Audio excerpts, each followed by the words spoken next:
नमस्कार, आप देख रहे हैं न्यूज नेशन में हूं पिनास त्यागी। हमारे खास कार्यक्रम रहस्य में आपका स्वागत है। आपने कोहिनूर हीरे के बारे में बहुत सुना होगा और उससे भी ज्यादा सुना होगा इस हीरे के अभिशाप के बारे में। कहा जाता है कि अरबों रुपए का ये हीरा जिसके पास भी पहुंचा वो कंगाल हो गया। तो क्या है इस हीरे के पीछे का सच? आज हम इसी रहस्य की पड़ताल करेंगे। क्या एक पत्थर राजे, रजवाड़ों, सुल्तानों और बादशाहों के साम्राज्य को मिट्टी में मिला सकता है? तूने मुझे अपना सेवक बना के नवाजा। क्या हर किसी को चकाचौंध कर देने वाला एक बेशकीमती हीरा अपने मालिक की मौत का सबब बन सकता है?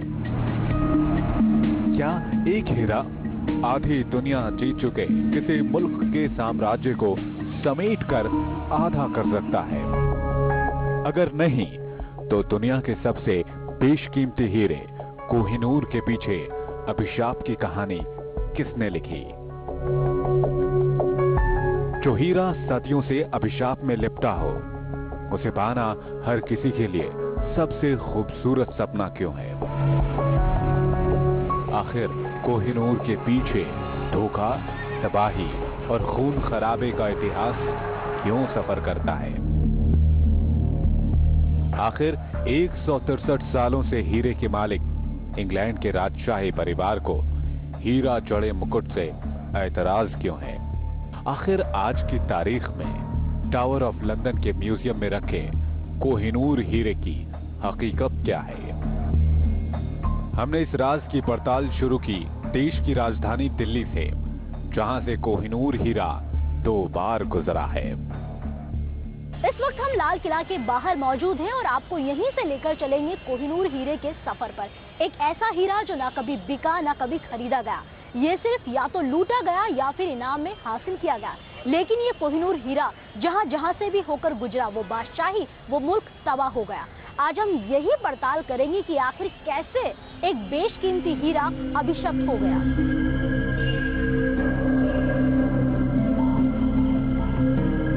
जिस कोहिनूर हीरे को दुनिया का सबसे चमक भरा अभिशाप कहा गया, उसका सफर आज के आंध्र प्रदेश के गुंटूर जिले से शुरू हुआ।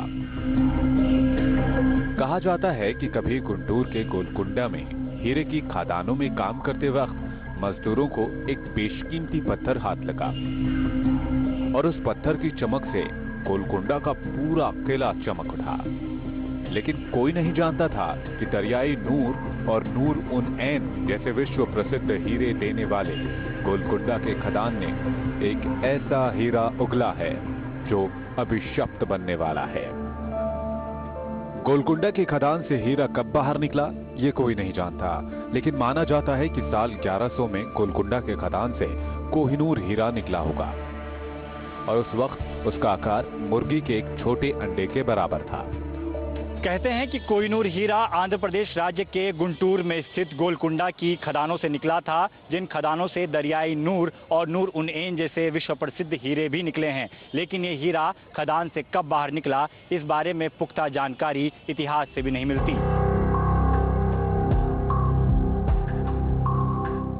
कोहिनूर हीरे का लिखित इतिहास शुरू हुआ साल 1924 में। बाबर के लिखे बाबरनामा के मुताबिक तब ये हीरा मालवा के किसी राजा के पास हुआ करता था और वहां से काकतीय राजवंश पहुंचा। जो राजवंश तेलंगाना के आसपास 250 सालों से राज कर रहा था, उस राजवंश का 17 साल के अंदर समूल नाश हो गया। 1323 में राजा प्रताप रुद्र पर दिल्ली के सुल्तान गयासुद्दीन तुगलक के बेटे ने हमला किया और उलुग खान ने काकतीय राजवंश का नामो निशान तक मिटा दिया। गोलकुंडा से निकला हीरा मालवा पहुंचा और मालवा से तेलंगाना पहुंचने के बाद इस पर लगा पहला दाग।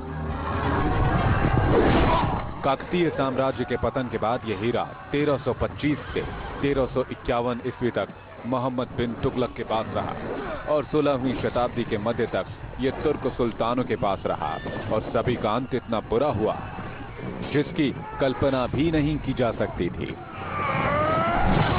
105 कैरेट का ये बिल्कुल VS1 क्वालिटी का हीरा है। VS1 यानी वेरी स्लाइटली इंक्लूजन, एकदम क्लियर क्वालिटी का हीरा है ये, और एकदम अपने आप में नायाब है। इतना बड़ा हीरा कहीं नहीं मिलता है। जिस बाबर के बाबर नामे में कोहिनूर का पहला जिक्र मिलता है, कहते हैं उस हीरे का पहला शिकार बना बाबर का बेटा हुमायूं। जिंदगी देश निकाले में गुजरी, लेकिन हीरे के अभिशाप का सफर यहीं खत्म नहीं हुआ। जिस शाहजहां ने मुमताज और कोहिनूर को एक बराबर चाहा था, मुमताज की याद में ताजमहल बनवाया और कोहिनूर हीरे को अपने मयूर सिंहासन में चढ़वाया, उसे बेटे औरंगजेब ने ही कैद कर लिया। बेगम मुमताज महल का इंतकाल हुआ और अपने इंतकाल में शाहजहां कोहिनूर हीरे से होकर ताजमहल को देखा करते थे। अगर साल 1100 में कोहिनूर हीरे ने राजे रजवाड़ों का रुख किया था, तो 600 साल के अंदर ये गोलकुंडा से मालावा, मालावा से तेलंगाना, तेलंगाना से आगरा और फिर आगरा से दिल्ली तक आ पहुंचा। अब इसे इत्तेफाक कहें या कुछ और, कोहिनूर हीरे के पीछे आज के आंध्र प्रदेश से लेकर दिल्ली तक तबाही सफर करती रही और इसके बाद हीरा हिंदुस्तान छोड़कर बाहर निकल गया। सवाल उठता है कि क्या हीरे का हश्र सिर्फ हिंदुस्तान में ही खत्म हो गया, या नादिर शाह के साथ एक इतिहास और अभिशाप को हिंदुस्तान के बाहर का भी सफर करना था।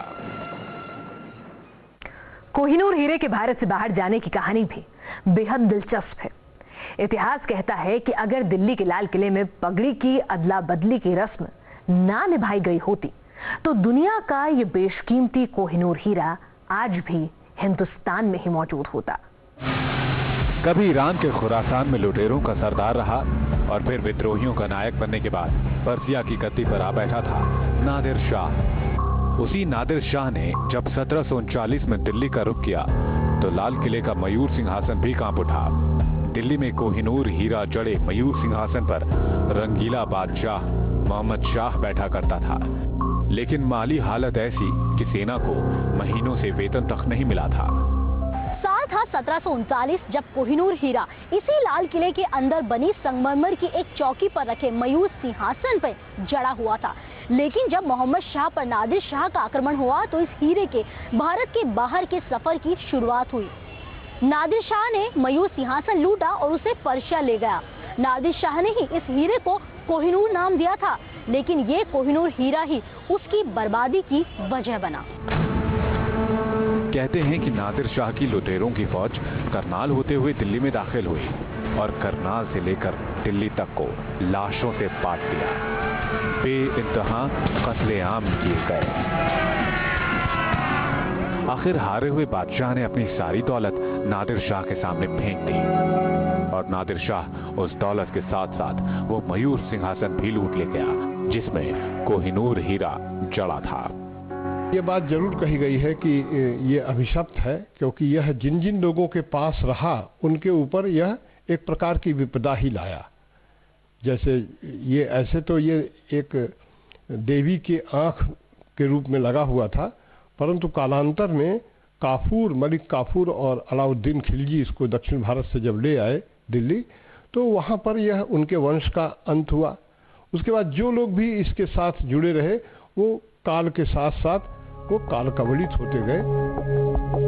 कई इतिहासकार कहते हैं कि दिल्ली के बादशाह ने भले ही तख्त खो दिया, आवाम खो दी, जवान खो दिए, लेकिन कोहिनूर हीरे को बचाने की हर मुमकिन कोशिश की थी। बादशाह ने नादिर शाह को सारी दौलत तो सौंप दी, लेकिन कोहिनूर हीरे को अपनी पगड़ी में छुपा लिया। नादिर शाह लूट का सामान लेकर लौटने की तैयारी में था, लेकिन हरम की एक दासी ने उसे कोहिनूर हीरे का राज बता दिया। इसके बाद नादिर शाह ने दिल्ली के बादशाह से पगड़ी की अदला बदली की शर्त रख दी। इतिहासकार मानते हैं कि बादशाह के पगड़ी खोलते ही हीरा धरती पर आ गिरा और नादिर शाह की जुबान से निकला कोहिनूर, रोशनी का पहाड़। इसी के बाद हीरे का नाम कोहिनूर पड़ गया और वो दिल्ली से होते हुए पर्सिया पहुंच गया। इसी के साथ अभिशाप का इतिहास एक नए मुल्क की ओर मुड़ गया। कोहिनूर हीरा पर्सिया तो चला गया, लेकिन उसे एक बार फिर भारत लौटना था। और लंदन के सफर पर निकलना था। काकतीय राजवंश का समूल नाश करने के बाद इस हीरे को मोहम्मद बिन तुगलक ने हासिल किया और तभी से ये हीरा मुगल सल्तनत के पास रहा और उन्हीं सुल्तानों और बादशाहों से होता हुआ ये हीरा आगरे से दिल्ली लाया गया, लेकिन दिल्ली अंग्रेजों की हो गई, इसलिए हीरा इंग्लैंड चला गया। ऐसे इत्तेफाक कहें या कुछ और, नादिर शाह कोहिनूर हीरे को लेकर पर्सिया तो पहुंच गया, लेकिन 8 साल बाद उसी की बेरहमी से हत्या कर दी गई। इतिहास कहता है कि नादिर शाह की हत्या के बाद उसके वंशज कोहिनूर हीरा लेकर अफगानिस्तान भाग गए, जिसके बाद ईरान ने अफगानिस्तान पर आक्रमण किया। आखिर लाहौर के राजा रणजीत सिंह ने अफगानिस्तान की रक्षा की और अफगानिस्तान ने रणजीत सिंह को सौगात में कोहिनूर हीरा दे दिया। कहीं ना कहीं स्पेशली अगर बहुत पुराने समय में देखा जाए तो साइंटिफिक सोच नहीं थी। साइंटिफिक सोच ना होने की बजाय जो लोग कहते थे उन्हें मान लिया जाता था, क्योंकि तर्क नहीं दिए जाते थे, लॉजिक्स नहीं दिए जाते थे, तो उन्हें कोई काउंटर नहीं कर सकता था। और मेरे ख्याल से सदियों से चलता आ रहा है, कोई रिपीटेडली चीज़ हो रही है तो हमें इत्तेफाक लगता है। अगर आई थिंक सो आज की डेट में भी कई बार होता है, हम स्कूल या कॉलेज में भी जब जाते थे तो किसी पर्टिकुलर कपड़े को या किसी पर्टिकुलर पेन को रोज यूज़ करते हैं तो बोलते हैं नहीं, इसी पेन की वजह से, इसी कपड़े की वजह से हमारा एग्जाम अच्छा हो रहा है। तो कहीं ना कहीं साइकोलॉजिकली इसका इम्पैक्ट मुझे लग रहा है कि वो कहीं ना कहीं रहा होगा और उस तर्क को कभी किसी ने लॉजिक के थ्रू चैलेंज करने की कोशिश नहीं की। कोहिनूर हीरा एक बार फिर हिंदुस्तान आ पहुंचा और हीरे के साथ ही आ पहुंचा अभिशाप। हीरा के मालिक बनने के कुछ ही सालों में राजा रणजीत सिंह भी काल के काल में समा गए। उनके 9 साल के बेटे दलीप सिंह अंग्रेजों की साजिश का शिकार हुए। लॉर्ड डलहौजी ने लाहौर साम्राज्य को अंग्रेजी राज में मिला लिया और फिर कोहिनूर हीरा दूसरी बार सरहद पार के सफर पर निकलने को तैयार हो गया। एक ऐसा सफर जिसमें ताक ने भी साथ सफर किया और इत्तेफाक ने भी सफर किया। कोहिनूर हीरे के इतिहास में यह हीरा सबसे ज्यादा वक्त तक ब्रिटेन की राजशाही के पास रहा है। लॉर्ड डलहौजी ने लाहौर रियासत का अंग्रेजी हुकूमत में विलय कराया और फिर महारानी विक्टोरिया के सामने कोहिनूर हीरे को भी सरेंडर कराया गया। लाहौर के विलय के दूसरे साल 1850 में एक 9 साल के सिख राजा दलीप सिंह को महारानी विक्टोरिया के सामने पेश किया गया। दलीप सिंह के हाथ में एक रेशम का कुशन था और उसमें सहेज कर रखा हुआ कोहिनूर हीरा। आखिर नन्हे राजा ने जब महारानी को वो कोहिनूर हीरा पेश किया तो ब्रिटिश राजशाही की चमक और भी तेज हो गई। भारत के तब के लॉर्ड वायसराय डलहौजी पंजाब के आखिरी शासक दलीप सिंह को लाहौर से 6760 किलोमीटर दूर लंदन ले गए थे और एक समारोह में हिंदुस्तानी शासक ने ब्रिटिश राजशाही के सामने कोहिनूर हीरे को सरेंडर कराया। महारानी विक्टोरिया ने 1852 में कोहिनूर हीरे को अपने ताज में जड़वा कर पहना। इसे इत्तेफाक कहें या कुछ और कहें, ये वही वक्त था जब अंग्रेजी हुकूमत का पतन शुरू हुआ। आज भी कोहिनूर हीरा उसी इंग्लैंड के पास है, लेकिन अब उसका वो रुतबा नहीं। दोनों विश्व युद्धों ने इंग्लैंड को अमेरिका का कर्जदार बना डाला और सारी कॉलोनियां खिसकती चली गई। 186 कैरेट का कोहिनूर हीरा अपने इतिहास में कभी नहीं बिका, लेकिन मुगल मानते थे कि यह पूरी धरती के आधे दिन के खर्च के बराबर है। आज की तारीख में इसकी कीमत का अंदाजा इसी से लगा सकते हैं कि दशकों पहले हांगकांग का पिंक हीरा $46 मिलियन में बिका था, जो महज 24.78 कैरेट का था, जबकि दोबारा तराशे जाने के बाद भी कोहिनूर 105 कैरेट का है। कोहिनूर हीरे की कीमत क्या है ये कोई नहीं जानता, लेकिन ये हीरा बेशकीमती है, जो 700 साल से ज्यादा पहले से ही अभिशप्त करार दिया जाता रहा है। 1306 में एक संस्कृत ग्रंथ में लिखा गया कि इस हीरे को या तो ईश्वर धारण कर सकता है या फिर कोई महिला। अगर कोई पुरुष इस हीरे का इस्तेमाल करेगा तो उसका समूल नाश हो जाएगा। अभिशाप की ये कहानी ब्रिटिश राजशाही तक भी पहुंची और ये महज इत्तेफाक नहीं कि ब्रिटेन में जिस मुकुट में कोहिनूर जड़ा है उसे सिर्फ महारानियों को पहनने की इजाजत है, किसी भी राजा के पहनने पर पाबंदी है। हालांकि इंग्लैंड पर इसका अभिशाप देखने वालों की भी कोई कमी नहीं है। कई सालों से ये हीरा महारानी जी के अगर सर का ताज है, तो इस मैं जहाँ तक हिस्ट्री को भी पढ़ पाई हूँ, समझ पाई हूँ, तो उसमें लिखा है कि महिलाओं के लिए श्रापित नहीं है। तो ऐसा क्या हो गया जिसने ये बताया कि ये श्राप है, तो उसने ये भी तो बताया होगा ना महिलाओं से सेफ क्यों है। ऐसे देखा जाए तो इसके साथ कुछ बातें अभिशप्त हैं, लेकिन इंग्लैंड के साथ आने के बाद आप ये कह सकते हैं कि हिंदुस्तान में 1857 में गदर होती है और अंग्रेजी राज्य धीरे धीरे एक कमजोर होता चला जाता है और बाद में 1947 में हिंदुस्तान से हट जाता है। हीरे के लंदन पहुंचने के 8 साल के अंदर अंग्रेजी हुकूमत ने गदर आंदोलन देखा और वक्त के साथ साथ अंग्रेजों की मजबूत जड़ें हिल भी गईं। पहले विश्व युद्ध तक आते आते अंग्रेज की आधी ताकत खो गई और दूसरे विश्व युद्ध में सुपर पावर का ताज इंग्लैंड से खिसक कर अमेरिका के पास जा पहुंचा। तो क्या वाकई कोहिनूर हीरा अभिशप्त है? क्या कोहिनूर हीरा न होता तो आज इंग्लैंड सुपर पावर होता? क्या कोहिनूर हीरे ने ही नादिर शाह को मारा या फिर हिंदुस्तान की रियासतों का समूल नाश कर दिया? अगर हां तो उस काल्पनिक इतिहास को किसने देखा है? आखिर पत्थर, ग्रहों की चाल और इंसान का कैसा घालमेल है जो 700 सालों से बदस्तूर जारी है? अपने इतिहास में वाकई कोहिनूर हीरा जहां भी गया वहां की सल्तनत मिटती चली गई। लेकिन अगर यही सच है तो कोहिनूर हीरा हिंदुस्तान से बाहर जाने के बावजूद हिंदुस्तान से मुगलों की बादशाहत क्यों चली गई, या फिर राजा रणजीत सिंह के राजशाही की हस्ती क्यों मिट गई? देखिए क्या कहता है ज्योतिष और मनोविज्ञान। अगर ज्योतिषियों की माने तो हीरा 9 ग्रहों में से एक है। शुक्र ग्रह पर प्रभाव डालता है, इंसान का शुक्र ग्रह मजबूत करता है और शुक्र ग्रह की मजबूती धन और वैभव लाती है। शुक्र ग्रह जितना बलवान होता चला जाएगा कुंडली के अंदर, वो स्थिति हमारी मजबूत होती चलेगी। और जब ये घूमता रहता है, गोचर के अंदर ये ग्रह घूमते रहते हैं, घूमते घूमते अगर वो शुक्र कमजोर हो गया यूनिवर्स के अंदर, तो व्यक्ति की जो आर्थिक और माली हालत है वो कमजोर होती चली जाती है। यही इसको हम ट्रांजिट बोलते हैं, गोचर। गोचर में कोई ग्रह कमजोर भी हो सकता है और पावरफुल भी हो सकता है। ज्योतिष ये भी कहता है कि कोहिनूर हीरे से नीले रंग की चमक निकलती है जो शनि का प्रतीक है और सूर्य शनि के घातक मेल से सब कुछ बर्बाद हो जाता है। इसीलिए कहा जाता है हीरे जो ब्लू फेम के जो हीरे होते हैं वो कभी खतरनाक हो जाते हैं, और इस हीरे के अंदर जो है ब्लू फेम है, इसीलिए इसका जो है नकारात्मक प्रभाव जो है व्यक्तियों के जातकों के जो है जीवन के अंदर पड़ता देखा गया है। ज्योतिष की दुनिया में हीरे ही नहीं कई पत्थरों का एक बहुत बड़ा बाजार है। हर पत्थर अलग अलग ग्रहों का प्रतीक माना जाता है जिसे तराशने में मजदूर पसीना बहाते हैं। हीरे जवाहरातों का ये एक ऐसा बाजार है जिसमें आम इंसान का कोई दखल नहीं चलता। जिसकी कीमत कितनी होनी चाहिए यह कीमत तय करने वाला तय करता है। असली और नकली का फर्क सिर्फ जौहरी पहचानता है।